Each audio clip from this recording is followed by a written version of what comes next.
نحمده ونصلي ونسلم على رسوله الكريم أما بعد فأعوذ بالله من الشيطان الرجيم بسم الله الرحمن الرحيم فوجد عبدا من عبادنا آتيناه رحمة من عندنا وعلمناه من لدنا علما صدق الله مولانا العظيم وصدق رسوله النبي الكريم ونحن على ذلك من الشاهدين والشاكرين والحمد لله رب العالمين وقال الله تعالى في مقام آخر إن الله وملائكته يصلون على النبي يا أيها الذين آمنوا صلوا عليه وسلموا تسليما الصلاة والسلام عليك يا سيدي يا رسول الله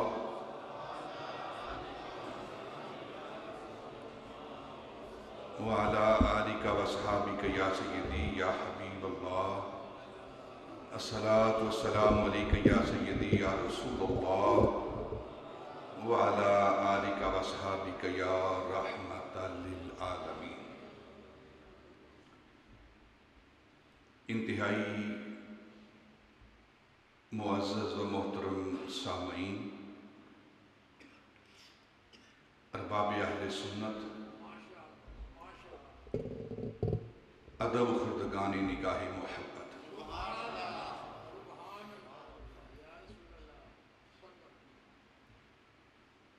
اللہ رب العزت کی توفیق سے نبی پاک صلی اللہ علیہ وسلم کی نگاہ عنایت سے اور اپنے سلسلہ عالیہ نقشبندیہ کے مشائخ کی توجہات اور ان کی روحانی امداد سے جو ہماری روحوں کا مرکز، ہمارے دلوں کا چین، ہمارے روحوں کو مصفہ، مزکہ، مطہر کرنے والی آب و ہوا جسے سمرقند اور بخارا کی ہوا کہتے ہیں، وہاں کی زیارت کے بعد آپ کی بارگاہ میں حاضر ہوں۔ اللہ رب العزت نے توفیق بخشی اور سلسلہ عالیہ نقشبندیہ کے مشائخ نے توجہات بخشی اور اپنے در دولت کی زیارت کی توفیق بخشی۔ یہ وہ سرزمین ہے سمرقند و بخارا، اگر آپ تاریخ کا مطالعہ کریں، یہ بخارا کا شہر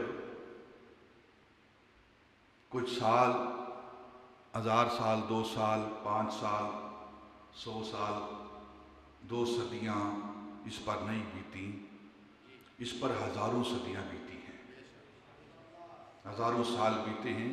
تاریخ کہتی ہے کہ یہ شہر حضرت عیسیٰ علیہ السلام سے بھی پہلے آباد تھا۔ جس شہر میں آج حضرت خواجہ جہاں خواجہ عبدالخالق گجدوانی آباد و شاد ہیں، جس شہر میں ماہ تاباں حضرت خواجہ عارف ریوگری جو ہمارے سلسلے کے بزرگ ہیں وہ وہاں جلوہ افروز ہیں، حضرت خواجہ محمود انجیر فغنوی۔ اب اپنا شجرہ شریف آپ پڑھیں تو ان سارے بزرگوں کے نام اس شجرے کے اندر آتے ہیں۔ حضرت خواجہ محمود انجیر فغنوی، آپ بھی وہاں جلوہ افروز ہیں، اور حضرت بابا سماسی رحمت اللہ تعالی علیہ، ان کا بھی مسکن وہاں ہے۔ حضرت میر کلال آپ کا مرکز و مرکز بھی وہاں ہے، اور حضرت شاہ نقشبند خواجہ بلاگرداں، جن کے نام سے بلائیں ٹلتی ہیں، وہ خواجہ بلاگرداں آپ شہر میں داخل ہوں تو آج بھی اس شہر پر ان کی حکومت ہے۔ شہر میں داخل ہوں تو شہر میں داخل ہوتے ہی بڑے بڑے بورڈ لگے ہوتے ہیں، welcome to land of Naqshband. وہ شاہ نقشبند بخاری جو سلسلہ عالیہ نقشبندیہ کی روح رواں ہیں، سرخیل ہیں، آپ کا مزار پنروار بھی وہاں موجود ہے۔ میں نے اللہ رب العزت کی توفیق سے اور ان بزرگان دین کی توجہات سے بڑے بڑے مشائخ کی بارگاہ میں حاضری دی ہے، اور سلسلہ عالیہ چشتیہ ہو، نقشبندیہ ہو، قادریہ ہو، سہروردیہ ہو، ان کے جو بزرگ ہیں ان کی بارگاہوں میں حاضر ہوا ہوں، لیکن جو روب دبدبا جو ہمہ شاہ نقشبند بخاری کی قبر پر ہے، روضے پر ہے، میں نے کہیں نہیں دیکھا۔ باطنی طور پر بھی اور ظاہری طور پر بھی۔ ظاہری طور پر ان کا معاملہ کیا ہے کہ آج بھی آپ ان کے روضے کی زیارت کریں تو 72 ایکڑ میں ان کا روضہ ہے، 72 ایکڑ میں ان کا روضہ ہے حضرت شاہ نقشبند بخاری کا۔ اور پھر حضرت خواجہ عبید اللہ حرار، ان کا روضہ پاک۔ اور پھر اگر آپ اپنے مشائخ کو دیکھیں تو حضرت خواجہ یعقوب چرخی، ان کا روضہ پاک بھی بالکل بارڈر پہ قازقستان کے اندر موجود ہے۔ اور حضرت خواجہ علاء الدین عطار، ان کا روضہ پاک۔ اور پھر حضرت امام بخاری رحمۃ اللہ تعالی علیہ، جن کے بارے میں ہمارے علماء کا اس بات پر اتفاق ہے کہ اللہ رب العزت کے قرآن کے بعد، اللہ کے کلام کے بعد،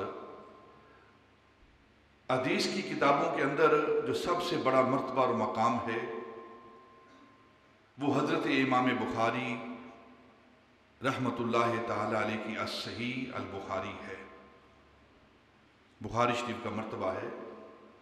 وہ مرد وحید، وہ مرد سعید، وہ بھی اس زمین پر جلوہ افروز ہے، اپنے فیض و برکات آج بھی وہ لٹا رہے ہیں۔ اور پھر فقہ حنفی، جس امام کے ہم مقلد ہیں،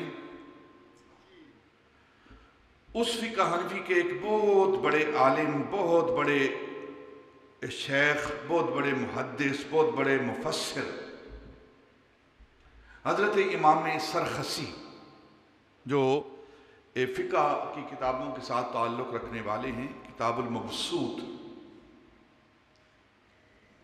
حضرت امام سرخسی کی یہ کتاب ہے، کتاب المبسوط، فقہ حنفی پر یہ کتاب ہے۔ اور یہ کتاب 30 جلدوں میں آج فقہ حنفی کا بنیادی ماخذ اور مرجع ہے۔ علماء اس کتاب کی طرف رجوع کرتے ہیں مسائل کو حاصل کرنے کے لیے۔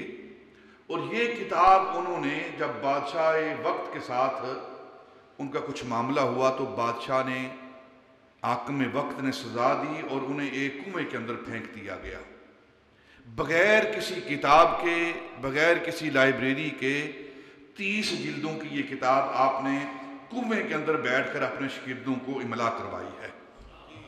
وہ حضرت امام سرخسی بھی وہاں جلوہ افروز ہیں۔ اور پھر امام ابن نجیم، یہ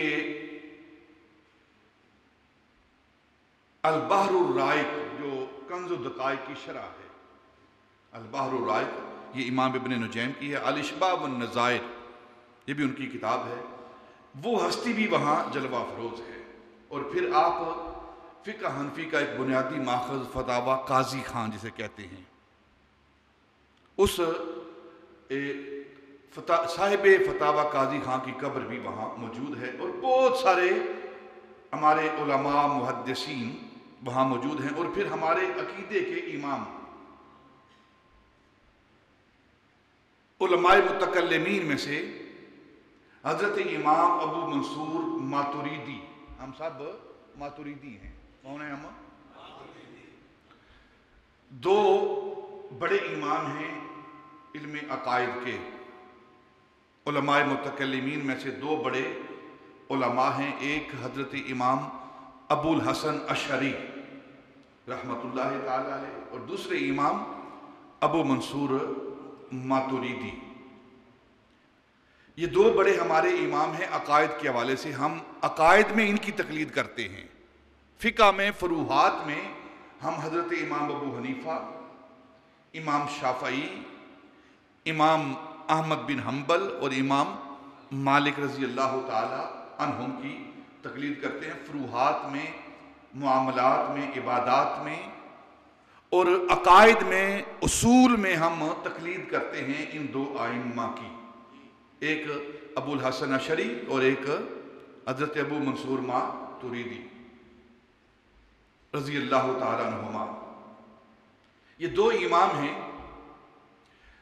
اکثریت شافعیوں کی، حنابلہ کی اور جو مالکی ہیں ان کی اکثریت وہ حضرت امام ابو الحسن اشعری کے عقائد اور کی توضیحات پر عمل کرتے ہیں، ان کی جو تشریحات ہیں ان کے مقلدین ہیں، اور اکثر حنفی بلکہ سارے کے سارے حنفی وہ حضرت امام ابو منصور ماتوریدی ان کی توضیحات پر عمل کرتے ہیں، عقائد میں ان کی تقلید کرتے ہیں عقائد کے اندر۔ وہ ابو منصور ماتوریدی حضرت امام ربانی مجدد و منور الفسانی رضی اللہ تعالی عنہ، آپ فرماتے ہیں کہ ایک رات نبی پاک صلی اللہ علیہ وسلم میری خواب میں تشریف لائے، اور مجھے آپ نے فرمایا کہ تو علم کلام کا مجتہد ہے، امام ہے۔ فرماتے ہیں اس کے بعد پہلے میں حضرت امام ابو الحسن اشعری، امام ابو منصور کی توضیحات پر عمل کرتا تھا اور ان کی باتوں کو دیکھتا تھا، لیکن جب نبی پاک صلی اللہ علیہ وسلم نے مجھے فرمایا کہ تو علم کلام کا مجتہد ہے، تو اس کے بعد کلام کے اندر، علم کلام کے اندر، عقائد کے اندر میری اپنی رائے ہے، اپنی رائے ہے، شاق الجبل کے حوالے سے جو لوگ مطالعہ کرتے ہیں اس حوالے سے، اور پھر وہ بچے جو چھوٹی عمر میں فوت ہو جاتے ہیں ان بچوں کے حوالے سے حضرت امام ربانی رضی اللہ تعالیٰ عنہ کی اپنی رائے ہے کہ ان کے ساتھ کل قیامت کے روز حشر کے اندر ان کے ساتھ کیا معاملہ کیا جائے گا۔ امام ابو الحسن اشعری کا اپنا معاملہ ہے، ابو منصور ماتوریدی کا اپنا معاملہ ہے، اور حضرت امام ربانی رضی اللہ عنہ فرماتے ہیں کہ ان کے حوالے سے میرا اپنا معاملہ ہے کہ اللہ رب العزت ان کے ساتھ کیا سلوک کرے گا، میری اپنی رائے ہے۔ جب سے نبی پاک صلی اللہ علیہ وسلم نے انہیں یہ مژدہ دیا ہے، یہ بشارت دی ہے کہ آپ بھی علم کلام کے مجتہد ہو، تو آپ فرماتے ہیں پہلے اس بشارت سے پہلے میں جب بھی کوئی مسئلہ پڑھتا عقائد کے حوالے سے تو میرے نزدیک ابو الحسن اشعری رحمۃ اللہ تعالی علیہ کی رائے جو ہے وہ مجھے بھاری لگتی، وہ زیادہ وزنی لگتی، لیکن اس بشارت کے بعد، اس زیارت کے بعد فرماتے ہیں جب بھی میں نے دیکھا ہے، نور فراست سے دیکھا ہے، تو اگر میں ابو الحسن اشعری اور ابو منصور ماتوریدی کے اندر اختلاف دیکھتا ہوں تو حق کے زیادہ قریب ابو منصور ماتوریدی کو پاتا ہوں، ابو منصور ماتوریدی کو حق کے قریب پاتا ہوں کہ ان کا جو رائے ہے، ان کا جو فیصلہ ہے وہ اللہ رب العزت کے زیادہ قریب ہے، حق کے زیادہ قریب ہے۔ وہ ابو منصور ماتوریدی رضی اللہ تعالیٰ عنہ، اور جن کے پہلو میں ایک قبرستان ہے، اس قبرستان کے اندر 400 محدثین 400 محدثین جو سید ہیں اور جن کے محدث ہونے پر امت نے اتفاق کیا ہے، اور جن کا نام محمد سے شروع ہوتا ہے، تو 400 محدثین ان کے پہلو میں دفن ہیں. اور وہ ایسا قبرستان ہے کہ جو محدث نہ ہو، محمد کے نام کے ساتھ اس کا آغاز نہ ہو، سید نہ ہو، تو وہاں کے لوگ کسی کو وہاں دفن ہونے نہیں دیتے. حتیٰ کہ تاریخ کہتی ہے کہ جب حضرت امام مرینانی جو صاحب ہدایہ ہیں، فقہ کی آخری کتاب جو ہمارے مدارس کے اندر پڑھائی جاتی ہے، نور لزا، قدوری، کنز الدقائق، شرح بقایا، بحر الرائق اور اس کے بعد ہدایہ، یہ فقہ کی آخری کتاب ہے جو ہمارے مدارس کے اندر درس نظامی کے اندر پڑھائی جاتی ہے. یہ اس کے مصنف ہیں. اتنا بڑا امام، اتنا بڑا محدث، فقہ کا امام، اتنا بڑا عالم، جب ان کا وصال ہوا تو لوگوں نے ان کو اس قبرستان میں دفن کرنے کی کوشش کی. تو لوگوں نے کہا کہ نہ، بے شک آپ محدث ہیں، بہت بڑے فقیہ ہیں، بڑے عالم ہیں، ان کا نام بھی محمد کے ساتھ شروع نہیں ہوتا اور نہ ہی یہ سید ہیں، لہذا یہ اس قبرستان میں دفن نہیں ہو سکتے. وہ محدثین کا جو سید محدثین ہیں اور محمد نام کے ساتھ جن کا آغاز ہوتا ہے، وہ اس قبرستان میں دفن ہیں بحمدہ تعالی. ان کے جو کتبے ہیں ان کی بھی زیارت ہم نے کی ہے. بڑی سعادت ہے یہ بات. اور محمد نام کی برکت کیسی ہے، احمد نام کی برکت کیسی ہے. حدیث پاک میں آتا ہے، برکت کے طور پر یہ بات کر رہا ہوں، کہ کل قیامت کے روز اللہ رب العزت اپنے محبوب کو بلائے گا، یا احمد، یا احمد. اللہ رب العزت اپنے محبوب سے کلام کرنا چاہے گا، بلانا چاہے گا، آواز دے گا.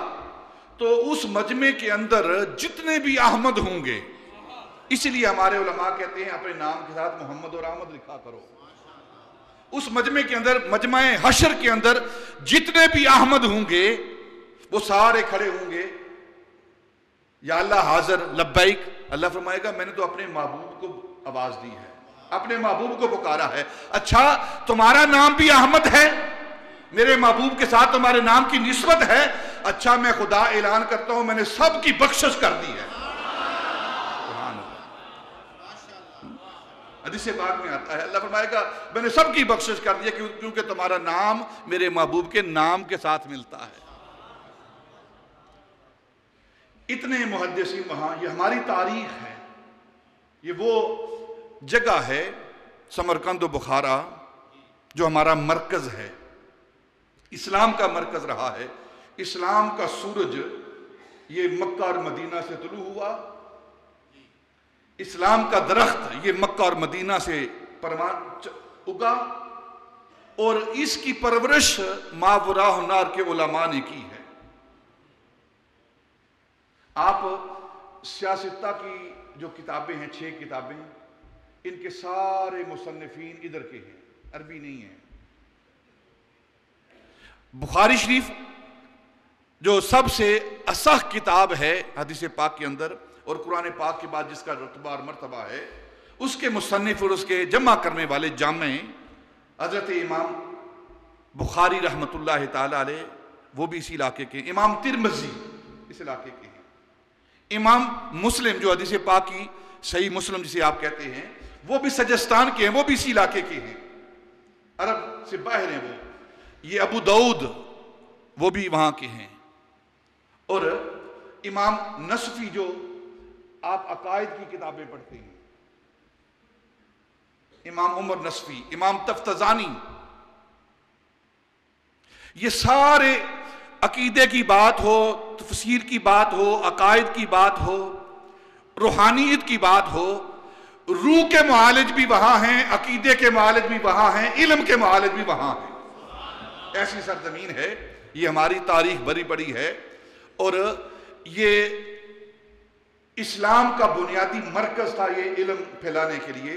اور تاریخ کہتی ہے کہ وہاں 700 مدرسے تھے، 700 مدرسے تھے وہاں سمرقند اور بخارا کے اندر، جہاں پوری دنیا سے لوگ تعلیم حاصل کرنے لیے وہاں آتے تھے. یہ وہ سرزمین ہے.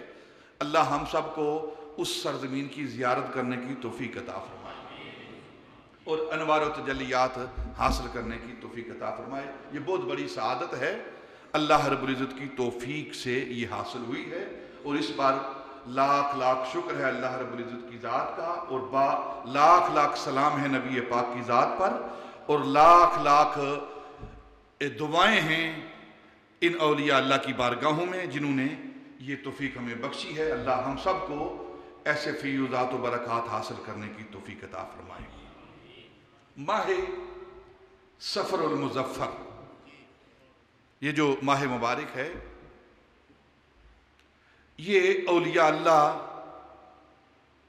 کے عرسوں کا مہینہ ہے، ان کے وصال کا مہینہ ہے۔ ایک تصور اس ماہ کے بارے میں آتا ہے کہ بلائیں نازل ہوتی ہیں، وبائیں نازل ہوتی ہیں، عذاب نازل ہوتے ہیں، مشکلات نازل ہوتی ہیں۔ یہ تصور اسلام کا تصور نہیں ہے، ٹھیک ہے؟ یہ تصور یہ وہم ہے، یہ ایک غلط تصور ہے۔ اس ماہ کے اندر بلاؤں کا نزول نہیں ہے، اس ماہ کے اندر آسمان سے جنات کا اور دوسرے عذابات کا نزول نہیں ہے۔ یہ وہ مہینہ ہے جس مہینے کے اندر اولیاء اللہ کا وصال ہوا ہے، اللہ سے ملاقات ہوئی ہے۔ ایک حدیث پاک اکثر پیش کی جاتی ہے، تھوڑی سی اس کی وضاحت کر کے بات آگے لے چلتے ہیں۔ حدیث پاک پیش یہ کی جاتی ہے کہ نبی پاک صلی اللہ علیہ وسلم نے فرمایا کہ جو مجھے ماہ سفر کے ختم ہونے کی، اس کے اختتام کی خبر دے، میں اسے جنت کی بشارت دیتا ہوں، اسے جنت کی بشارت دیتا ہوں۔ نبی پاک نے فرمایا کہ جو مجھے سفر کے ختم ہونے کی، اس ماہ کے ختم ہونے کی مجھے خبر دے گا، میں اسے جنت کی بشارت دیتا ہوں۔ تو اس سے ایک استدلال جو یہ نظریہ رکھتے ہیں کہ اس ماہ کے اندر جو برائیاں نازل ہوتی ہیں، عذاب نازل ہوتے ہیں، نحوستیں نازل ہوتی ہیں، تو اس وجہ سے نبی پاک صلی اللہ علیہ وسلم فرمایا کہ تاکہ نحوستیں ختم ہونے کا وقت ہے، بلائیں جو نازل ہوتی ہیں اس مہینے کے اندر ان کے ختم ہونے کا وقت آیا ہے، خبر دی گئی ہے، اس لیے جنت کی بشارت دی گئی ہے۔ یہ اس کا مفہوم ان لوگوں کا ہے، لیکن یہ غلط مفہوم ہے، یہ مفہوم صحیح مفہوم نہیں۔ اس کا صحیح مفہوم کیا ہے؟ نبی پاک صلی اللہ علیہ وسلم نے فرمایا کہ جو مجھے اس مہینے کے اختتام کی، اس کے جانے کی خبر دے، میں اسے جنت کی بشارت دیتا ہوں۔ کیا مطلب؟ کہ اس کے بعد جو مہینہ آ رہا ہے، ربیع الاول کا مہینہ آ رہا ہے، اور یکم ربیع الاول کو نبی پاک صلی اللہ علیہ وسلم کا وصال ہے اللہ کی ذات کے ساتھ۔ تو جو مجھے اپنے یار کے ساتھ ملاقات کا وقت بتائے، میں اسے جنت کی بشارت دیتا ہوں۔ یہ معنی ہے اس حدیث پاک کا۔ اس میں بلائیں نازل نہیں ہوتی۔ اس ماہ میں آپ دیکھیں گے کثرت کے ساتھ اولیاء اللہ کا وصال ہے۔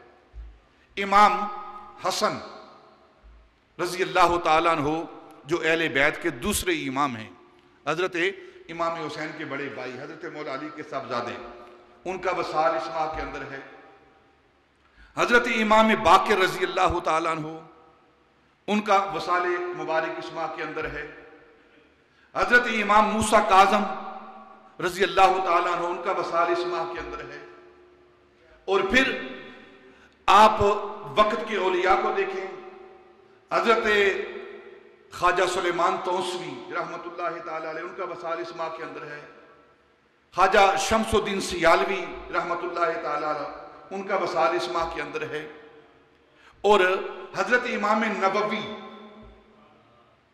ان کا وصال جو بہت بڑے محدث ہوئے ہیں، شارح ہوئے ہیں، ان کا وصال اس ماہ کے اندر ہے۔ علامہ بدر الدین عینی رحمۃ اللہ تعالیٰ علیہ، ان کا وصال اس ماہ کے اندر ہوا ہے۔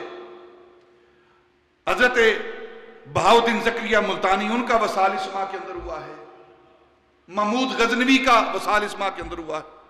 صلاح الدین ایوبی کا وصال اس ماہ کے اندر ہوا ہے۔ داتا علی اجویری کا وصال اس ماہ کے اندر ہوا ہے۔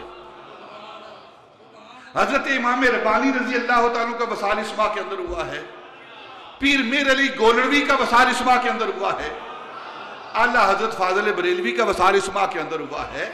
یہ تو اللہ سے ملاقات کا مہینہ ہے، نہ کہ بلائیں نازل ہونے کا مہینہ ہے۔ اور ایسے اولیاء اللہ، ایسے بزرگان دین جن کا نام آج بھی زندہ ہے، جن کا نام بھی زندہ ہے، جن کا کام بھی زندہ ہے، جن کی قبریں بھی زندہ ہیں اور قبروں کے اندر وہ خود بھی زندہ ہیں۔ نام فقیر تنا دا باہو، نام فقیر تنا دا باہو، قبر جنا دی جیوے۔ یہ وہ اولیاء اللہ ہیں جن کی قبریں بھی آج زندہ ہیں، جی رہی ہیں۔ داتا علی اجمیری کی قبر کو دیکھو، حضرت امام ربانی رضی اللہ تعالیٰ عنہ 400 سال ہو چکے ہیں آپ کو وصال کی ہو گئے۔ حضرت امام ربانی الشیخ احمد سرہندی المعروف مجدد الفسانی رضی اللہ تعالیٰ عنہ 400 سال ہو گئے ہیں، کیسے زندہ ہیں، کیسا روب و دبدبہ ہے۔ آج بھی جب حضرت امام ربانی کا نام آتا ہے، اکبر و جہانگیر کی قبریں کانپتی ہیں ان کے نام پر، نام سن کر ان کی قبریں کانپتی ہیں۔ آج بھی خواجہ اجمیری اجمیر کے اندر اپنی قبر کے اندر لیٹے ہوئے ہیں، لیکن پورے ہندوستان پر ان کی قبر حکومت کر رہی ہے۔ نام فقیر تنا دا باہو، قبر جنا دی جیوے۔ یہ وہ اولیاء اللہ بزرگان دین ہیں جن کا وصال اس ماہ کے اندر ہے۔ انشاءاللہ ہم ذکر کریں گے۔ حضرت داتا علی اجمیری کا ذکر ہوتا ہے، ہر سال ہوتا ہے، کرتے ہیں۔ حضرت امام ربانی رضی اللہ تعالی عنہ کا ذکر پاک ہوتا ہے، ہر سال کرتے ہیں۔ حضرت پیر مہر علی گولڑوی رحمۃ اللہ تعالی علیہ کا ذکر پاک ہوتا ہے، ہر سال کرتے ہیں۔ حضرت مولانا شاہ احمد رضا فاضل بریلوی رحمۃ اللہ تعالی علیہ، آپ کا ذکر پاک ہوتا ہے، ہر سال کرتے ہیں اس ماہ کے اندر۔ جتنے بھی ہمارے بزرگ ہیں ان کا ہم ذکر کرتے ہیں۔ کیوں کرتے ہیں؟ اس لیے کہ اللہ رب العزت نے اپنے ولیوں کا ذکر کیا ہے، اپنے ولیوں کا ذکر اللہ نے کیا ہے، اور اللہ کی سنت سمجھ کر ہم ان اولیاء کا ذکر کرتے ہیں، کیونکہ یہ اللہ کے ولی ہیں۔ اللہ نے اپنے ولیوں کا ذکر کیا ہے قرآن پاک کے اندر، الا ان اولیاء اللہ لا خوف علیہم ولا ہم یحزنون۔ یہ اللہ نے ذکر کیا، الذین آمنوا وکانوا یتقون، ان کی تعریف کی ہے، ان کی طہارت اور پاکیزگی کا، ان کے تقوی کا ذکر کیا ہے۔ جب اللہ رب العزت نے کیا ہے تو پھر اللہ کی سنت سمجھ کر ہم بھی کرتے ہیں۔ اور پھر خود نبی پاک صلی اللہ علیہ وسلم نے، آپ احادیث کی کتابوں کا مطالعہ کریں، خود نبی پاک صلی اللہ علیہ وسلم نے اللہ کے ولیوں کا ذکر کیا ہے اور صحابہ نے سنا ہے۔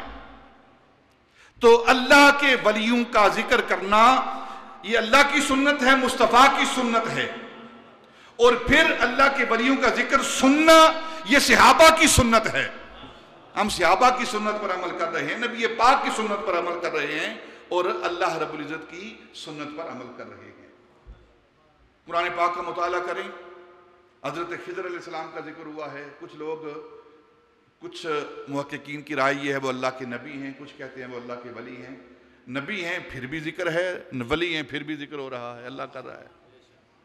حضرت سلیمان علیہ السلام کے امت کے ولی جو تخت بلقیس لانے والے ہیں، حضرت آصف بن برخیہ، ان کا ذکر اللہ رب العزت نے قرآن پاک کے اندر کیا ہے، علماء نے ان کا نام لکھا ہے، تو اللہ نے ان کا بھی ذکر کیا ہے۔ سلیمان علیہ السلام کی امت کے ولیوں کا ذکر، اور پھر اصحاب کاف،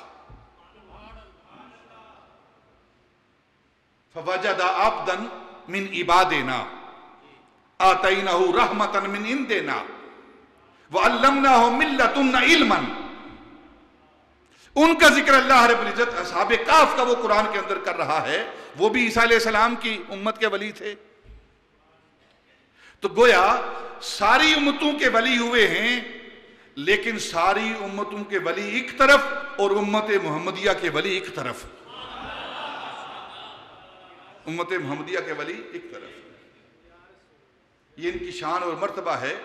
اور حضرت مولانا روم، ایک بات عرض کرتا ہوں، بڑی خوبصورت بات کی ہے حضرت مولانا روم مست بادہ قیوم نے۔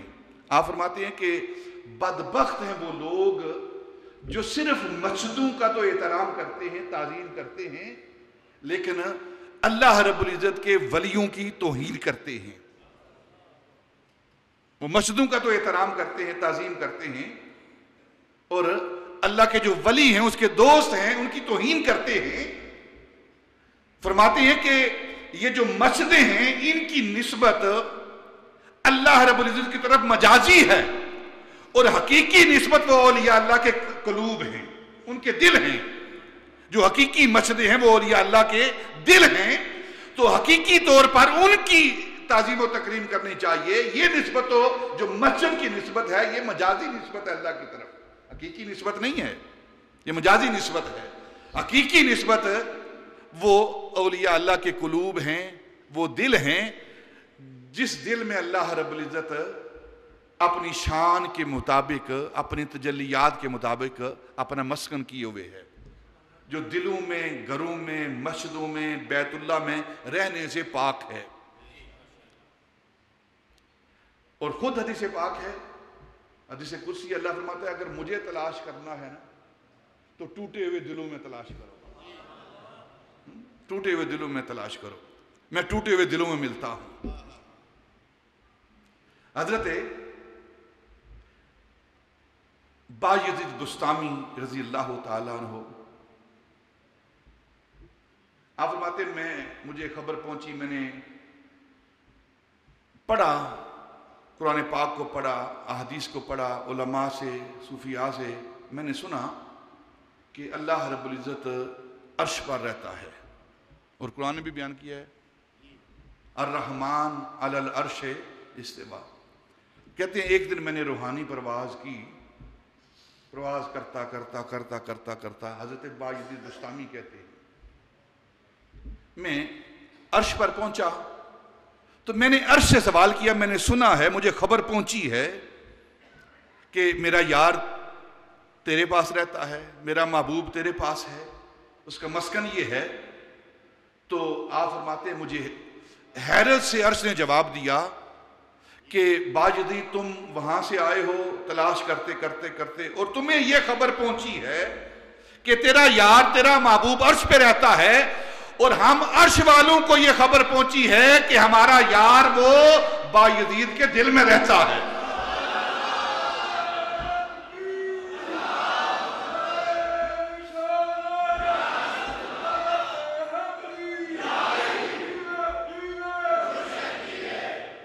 کوئی کہتا ہے کعبے میں خدا رہتا ہے، کوئی کہتا ہے سر عرش اعلیٰ رہتا ہے۔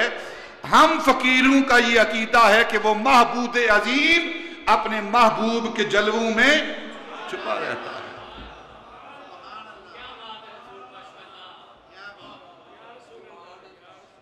یہ جو اولیاء اللہ بزرگان دین ہیں، ان کی زندگی کیا ہے؟ ان کی زندگی کا ہر لمحہ وہ اللہ رب العزت کے لیے گزرتا ہے، بس فرق یہ ہے ہمارے لمحات دنیا کے لیے، دنیا کی مال و دولت کے لیے، دنیا کی چاہت کے لیے گزرتے ہیں، اور ان کے جو لمحات ہیں زندگی کے وہ اللہ رب العزت کے لیے گزرتے ہیں۔ یہ فرق ہے اللہ کے، اس لیے اللہ انہیں پسند کرتا ہے، اللہ ان سے محبت کرتا ہے، اور وہ اللہ سے محبت کرتے ہیں۔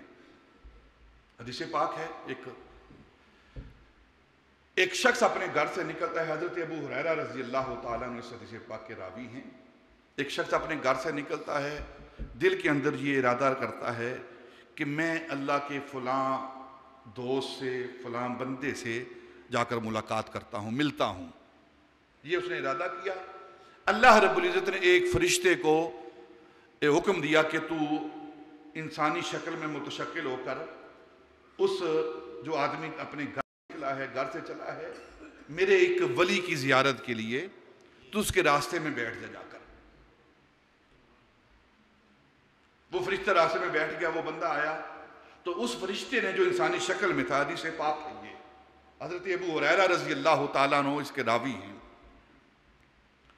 تو اس فرشتے نے اس بندے سے پوچھا کہ اے اللہ کے بندے، تو کدھر جا رہا ہے، کہاں کا ارادہ ہے؟ تو اس نے کہا فلاں شہر کے اندر ایک شخص ہے، ایک بندہ ہے، نیک آدمی ہے، اللہ کا ولی دوست ہے، اس کی زیارت کے لیے جا رہا ہوں۔ اس نے کہا وہ تیرا دوست ہے کہنے لگا میری جان پہچان تو نہیں، میں نے سنا ہے اس کے بارے میں. تیرے شہر میں رہنے والا ہے؟ نہیں میرے شہر کا رہنے والا نہیں، وہ دوسرے شہر کا رہنے والا ہے. تیرا کوئی اس کے ساتھ رشتہ ہے، تعلق ہے؟ کہنے لگا نہیں کوئی رشتہ تعلق نہیں. کوئی خون کا رشتہ ہے؟ کوئی رشتہ نہیں.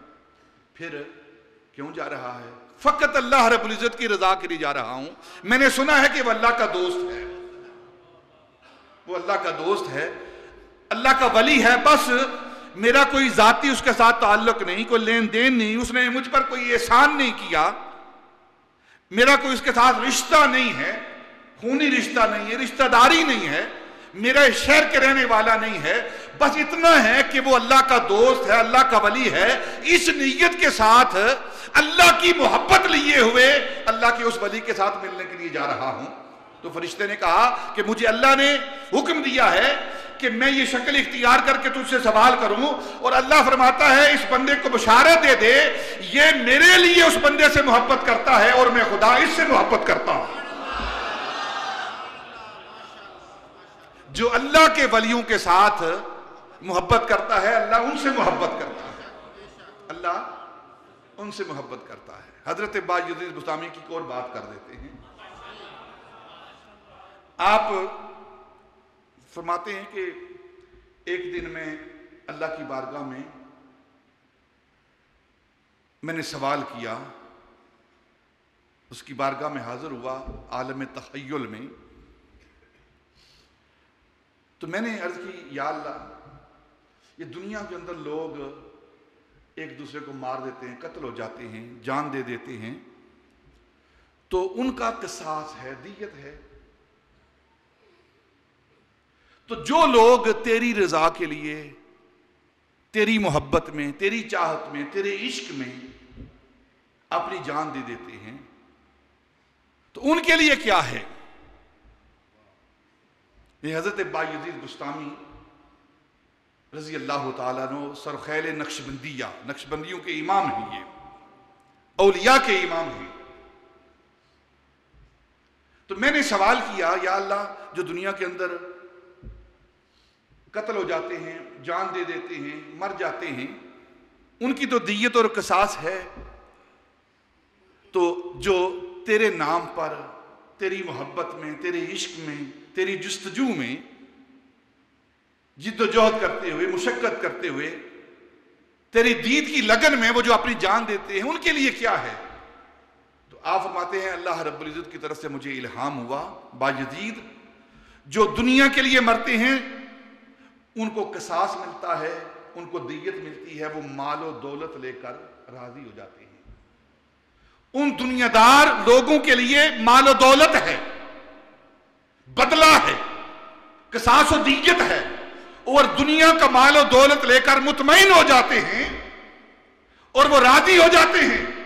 اور جو انسان میری محبت میں مرتا ہے، میری چاہت میں جان دیتا ہے، میری رضا کے لیے اپنی جان دیتا ہے، جو میری جستجو میں اپنے آپ کو فنا کر دیتا ہے، تو اس کے لیے تو نے پوچھا ہے کیا اجر ہے؟ تو باجدید سن، میں خدا اعلان کرتا ہوں میں اس کو بغیر حجاب کے اپنا دیدار کراتا ہوں، بغیر حجاب کے اپنا دیدار کراتا ہوں، اپنا جلوہ دکھاتا ہوں، جلوہ لم یزل، حسن مطلق کا جلوہ دکھاتا ہوں. اور پھر فرمایا باجدید سن، جن دنیا دار لوگوں کو دیت مل جاتی ہے، ان کو مال و دولت مل جاتا ہے اور پھر وہ مطمئن ہو جاتے ہیں، مال و دولت لے کر مطمئن ہو جاتے ہیں، چپ ہو جاتے ہیں.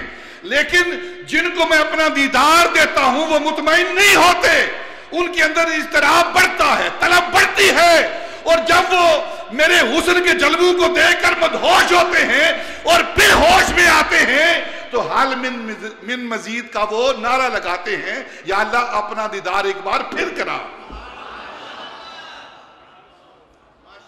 ایک بار پھر اپنا دیدار کرا.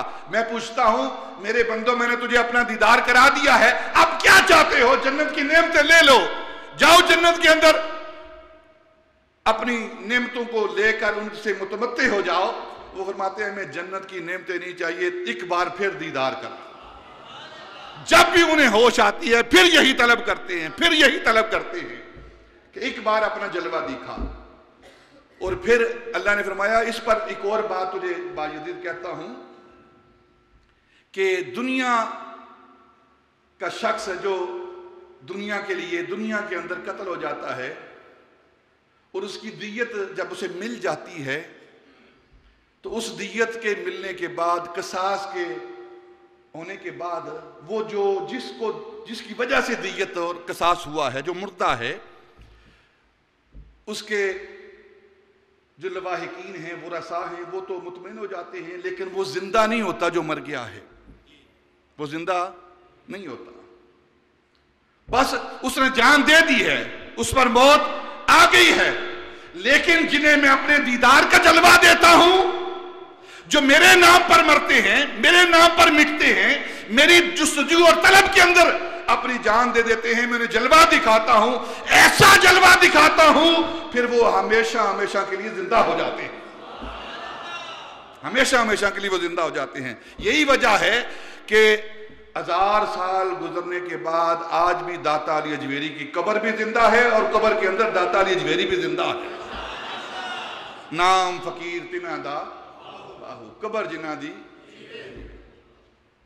جہاں اللہ کے ولیوں کا قدم لگ جائے نا وہ مٹی بھی زندہ وہ قبر بھی زندہ اور ان کے جسم کے ساتھ جو جو چیز لگتی جاتی ہے وہ بھی زندہ ہو جاتی ہے فَلَنُحْيِيَنَّهُ حَيَاةً طَيِّبَةً اللہ کا اعلان ہے جو اللہ رب العزت کے لیے من عمل صالحا من ذکر او انثى وهو مؤمن فلنحيينه حیاة طیبہ اللہ فرماتا ہے جو نیک اعمال کرتے ہیں نا اچھے عمل کرتے ہیں شرط یہ ہے کہ وہ مومن ہوں میرے محبوب کے غلام ہوں تو پھر میں انہیں حیات طیبہ عطا کر فلنحيينه میں انہیں ضرور بھی ضرور زندگی دیتا ہوں اور پھر آگے تکرار کیا ہے حیاتاً طیبہ حیاتاً طیبہ کا کیا معنی ہے علماء نے لکھا ہے کہ فَلَنُحْيِيَنَّهُ وہ قبر والا زندہ ہوتا ہے پہلی زندگی فَلَنُحْيِيَنَّهُ وہ قبر والا زندہ ہوتا ہے پھر آگے تکرار ہے حیاتاً طیبہ کا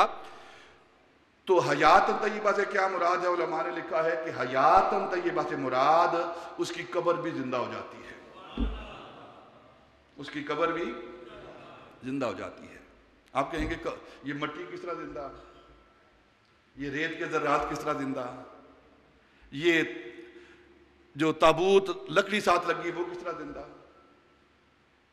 نبی پاک صلی اللہ علیہ وسلم نے احد پہاڑ پر قدم رکھا ساتھ ابو بکر عمر ہے نا تو نبی پاک نے احد پہاڑ ہلا نبی بخاری کی حدیث پاک ہے نبی پاک نے فرمایا اسکن یا جبل پہاڑ ٹھہر جا تجھے پتا نہیں تجھ پر ایک نبی ہے 2 شہید ہیں بس قدم لگنے کی دیر ہے ان کی نسبت جب اللہ رب العزت کی ذات کے ساتھ ہوتی ہے ان کی نسبت جب نبی پاک کے قدموں کے ساتھ ہوتی ہے پھر ان کو زندگی مل جاتی ہے اس پر ایک بات عرض کرتا ہوں یہ اولیاء اللہ کے ولی اللہ کے دوست زندہ ہیں اللہ کے دوست زندہ ہیں اور ان سے آگے زندگی ملتی ہے حضرت موسیٰ علیہ السلام اور حضرت ہارون علیہ السلام کا واقعہ آپ نے قرآن پاک کے اندر پڑھا ہے موسیٰ علیہ السلام جب کوہ طور پر جانے لگے نا تو اپنے پیچھے اپنا خلیفہ بنا کر اپنی امت کے اندر اپنے بھائی یہ قرآن کا واقعہ ہے قرآن کیا نا کہ نہیں بولوں گی یار پڑھا کروں قرآن کو قرآن کا واقعہ ہے موسیٰ علیہ السلام نے اپنے بھائی ہارون کو جو کہ اللہ کے نبی ہیں موسیٰ بھی نبی ہیں اور ہارون بھی نبی ہیں انہیں اپنا خلیفہ جانشین بنا کر امت کے پاس چھوڑا کہ میں اللہ کی بارگاہ میں جا رہا ہوں اس سے کلام کرنے کے لیے جا رہا ہوں اور تو پیچھے امت کا خیال رکھنا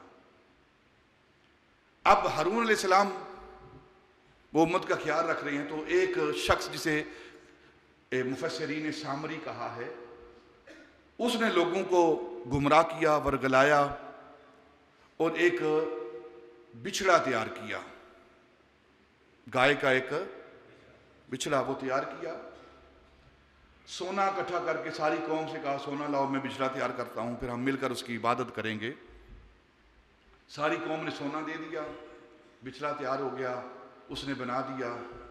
جب وہ بچھڑا بن گیا نا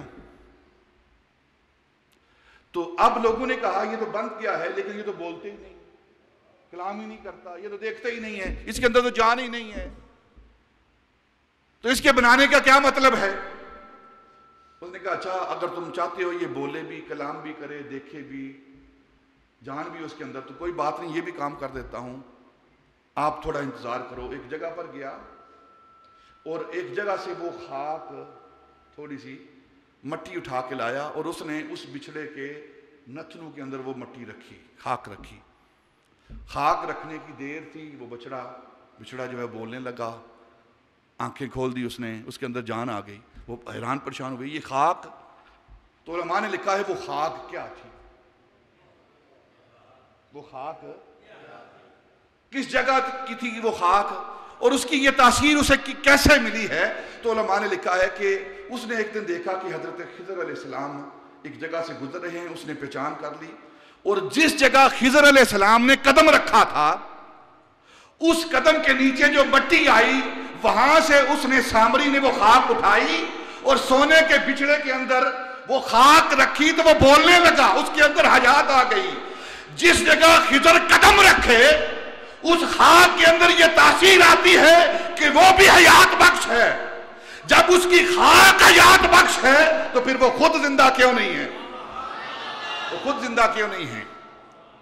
جہاں اولیاء کا قدم لگتا ہے، جہاں انبیاء کا قدم لگتا ہے، اس مٹی کے اندر یہ قوت اور پاور آ جاتی ہے، یہ تاثیر آ جاتی ہے کہ وہ مٹی بھی حیات بخش ہوتی ہے، زندگی عطا کرنے والی ہوتی ہے۔ تو جب ان کی قدموں کے ساتھ لگی ہوئی مٹی جو ہے وہ حیات بخش ہے تو وہ خود زندہ کیوں نہیں ہے؟ وہ خود ان کو حیات حاصل کیوں نہیں ہے؟ اس لیے ہمارا یہ عقیدہ ہے کہ جو اللہ کے ولی ہیں، اللہ کے دوست ہیں، اس کے نام پر اپنی جان دینے والے ہیں، اس کے نام پر اپنی زندگی کے لمحات قربان کرنے والے ہیں، وہ زندہ ہیں اور قیامت تک وہ زندہ رہیں گے، اور ان کے نام بھی زندہ، ان کے کام بھی زندہ، ان کے اعمال بھی زندہ، ان کی قبریں بھی زندہ۔ اور آج ان کی قبریں دیکھ لیں، جو اپنے آپ کو زندہ کہتے ہیں نا، بظاہر جو اپنے آپ کو زندہ کہتے ہیں، ہم اکثر جو منکرین ہیں اولیاء اللہ کی حیات کے، وہ کہتے ہیں وہ تو مردہ ہیں، ہم زندہ ہیں، ہم زندہ ہیں۔ میں ایک بات عرض کرتا ہوں، غور سے سماعت کریں، جو یہ کہتے ہیں نا یہ اللہ کے ولی مردہ ہیں اور ہم زندہ ہیں، عملی طور پر دیکھیں زندگی کی علامت کیا ہوتی ہے؟ انسان چلتا پھرتا ہے، لوگ اس کے پاس آتے ہیں، گھر آباد ہوتا ہے، اس کے گھروں کے اندر مہمان آتے ہیں، کھانا کھلاتے ہیں، ان کی خدمت کرتے ہیں، یہی زندگی کی علامت ہے نا۔ لوگ ان کے پاس آتے ہیں، آتے جاتے ہیں، ان سے حاجات پوری کرتے ہیں۔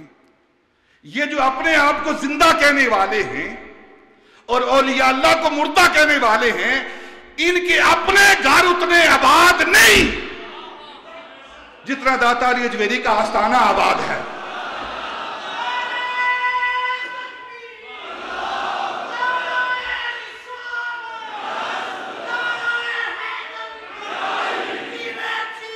ان کے اپنے گھر اتنے آباد نہیں، ان کی اپنی زندگیاں اتنی آباد نہیں جتنی داتا کی قبر آباد ہے۔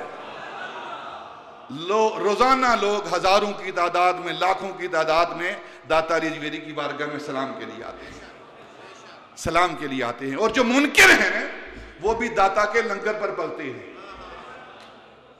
یہ سارا محکمہ اوقاف جو ہے نا، سارا محکمہ اوقاف جو منکر ہیں داتا علی اجمیری کی زندگی کے، سارا محکمہ اوقاف ان کے چندے پر پلتا ہے، ان کے چندے پر پلتا ہے۔ عجب ہیں یہ کھانے غرانے والے، عجب ہیں یہ کھانے غرانے والے۔ اصول یہ ہے کہ جس کا کھاؤ اس کا گاؤ۔ ہم داتا علی اجمیری کا کھاتے ہیں، خواجہ اجمیری کا کھاتے ہیں، بہاؤالدین زکریہ ملتانی کا کھاتے ہیں، مجدد ثانی کا کھاتے ہیں، غوث پاک کا کھاتے ہیں، نبی پاک کا کھاتے ہیں، انبیاء کا کھاتے ہیں، اللہ کے دیے ہوئے لنگر سے کھاتے ہیں، اور جن کا ہم کھاتے ہیں ان کے گیت کھاتے ہیں۔ یہ ماہ سفر، یہ اولیاء اللہ کے عرصوں کا مہینہ ہے، انشاءاللہ آئندہ گفتگو حضرت ذات علی جویری رضی اللہ تعالیٰ عنہ کے حوالے سے اور دوسرے اولیاء کے حوالے سے کی جائے گی۔ انہی لفظوں پر اپنی گفتگو ختم کرتا ہوں۔ وما علینا